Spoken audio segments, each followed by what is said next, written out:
Afternoon, one and all. Scottie K, London taxi driver, anti-EU campaigner, here once again giving you a view of the past week's events from the front of my cab. Right, I'll start this week then with a mainly London issue, and that is the delay in the announcement as to whether the government will go ahead with the third runway at Heathrow Airport. Now, as someone who lives near the airport, and being a London cabbie could well benefit from Heathrow expansion, I didn't really pay too much attention to the arguments against this at first. But after meeting Cliff Dixon from UKIP Hillingdon a few times, things have become a lot clearer to me now. Looking at Terminal 5, the jobs thing appears to be a bit of a myth. Sure, there were jobs created when building it, but many of the jobs created upon completion were mainly mechanised, and many baggage handlers were moved from other terminals. Some even took retirement or were forced out, with new workers coming in, mainly being from Eastern European countries, and therefore prepared to work for longer hours for less money, keeping the costs down and the profits up. In fact, the average baggage handler now earns less money than they did 15 years ago. So much for progression. Now, the only extra jobs created were those in the retail units, which don't amount to very many. The benefits were very little and yet caused massive disruption and pollution to the surrounding areas, something that will happen again with the creation of the third runway. Heathrow Airport is also owned by a conglomerate of foreign companies now, so the profits generated will not stay in this country, yet it will need billions of pounds of public finance to pay for it. I mean, how can that be right?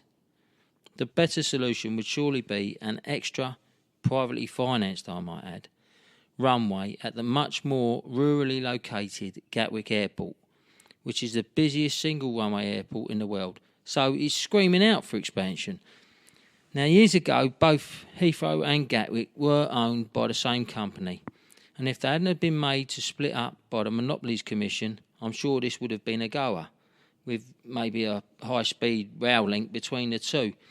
It seems clear to me, though, that the foreign owners of Heathrow want as much of the action and profit they can get for no outlay. I ask you again, is this right? Anyway, all of the mayoral candidates are against this third runway, including the Tories' Zach Goldsmith, who had threatened to resign over it, throwing the Conservatives in London into chaos. Is it any coincidence, then, that this issue has been kicked into the long grass until after the London mayoral elections next year? I think not. Anyway, I didn't hear much about this third runway and increased air traffic being mentioned at the Paris Global Warming Summit either. I did, however, see it mentioned that the environmental cost of getting Obama there in Air Force One was the same as running 72 cars for a whole year.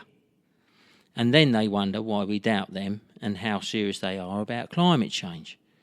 I'm sure the amount of bombs they're dropping in the Middle East aren't helping that environment that much either. Well, it's another way for them to get another 80 quid a year out of us in green taxes and to create another industry for some more of their donors and supporters, I suppose. The other ironic thing about this is that we've been told to expect more rain and flooding thanks to global warming. So what does the government decide to do? How about propose to build half of George Osborne's new houses on floodplains? Genius. Perhaps they're going to build houseboats and kill two birds with one stone. No, seriously, the housing crisis we are facing is an absolute scandal.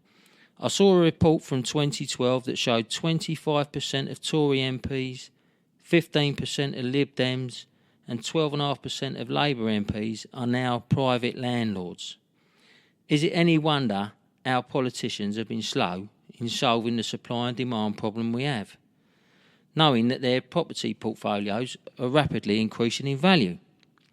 And the right to buy scheme is hardly going to help. Apparently, over a third of ex-council properties are on the rental market, and I bet most of them are rented back to the councils. I can't understand why councils are not selling their housing stock on a leasehold basis. At least that way they could retain the freehold while still making money from the sale, and maybe throw in some clauses such as no subletting, and even charge a ground rent or something for maintenance. Surely, if these properties were leasehold, their market value would probably be a bit lower, meaning they wouldn't have to give discounts either. Simple. On another matter, I was listening to the radio at the weekend and heard that Mappin and Webb, the Queen's Jewellers, have just announced a £66 million profit and yet paid no corporation tax in this country. Unbelievable. McDonald's last year shifted £114 million of its UK profit to Luxembourg and saved itself £20 million in tax.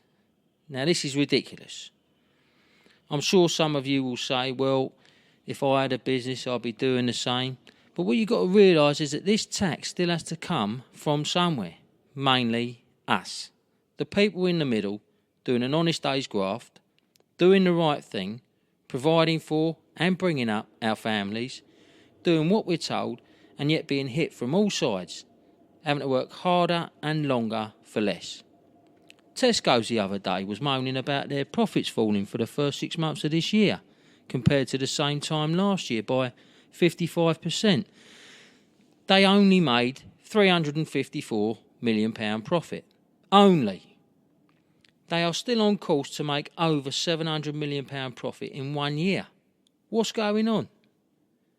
This is the same company that has the largest number of workers claiming working tax credits, yet they still make £700 million profit. How many of their investors have worked on the shop floor, I wonder? Why should the shareholders' needs carry more credence than those of their employees? But they'll bleat and say how hard done by they are, and that the minimum wage shouldn't rise as it will affect their profits, blah, blah, blah, and all that bull. It makes me laugh too when all these low-wage-paying, tax-avoiding large corporations threaten to move elsewhere and threaten job losses and the such. Now, if you believe in true capitalism, you believe in a free market where competition presides and where if there is an opportunity or a gap, then someone steps in. That gap will be filled, maybe even by a local businessman. Now, your little independents are far more likely to employ local people and will pay the right tax because it would be far too costly and complicated to try and employ the methods the big corporates do to avoid it. Now, why are our political elite so short-sighted? Are they afraid of the power of the corporates or are they in the corporates' pockets? You decide. So, with Christmas coming up, try and use your local butcher or grocer or baker, your small independent coffee shop, your local pub or family-run restaurant, and so on. And remember that they are just like you, doing what is right, trying to earn an honest crust, not getting filthy rich at the expense of others, but trying to provide for their own families and no one else. On that note, I'm going to wish you all a very Merry Christmas, along with a very Happy New Year. The next 2 Fridays I'm otherwise detained with the kids and family, so you won't hear from me now until 2016. Look after yourselves, take care, and be lucky.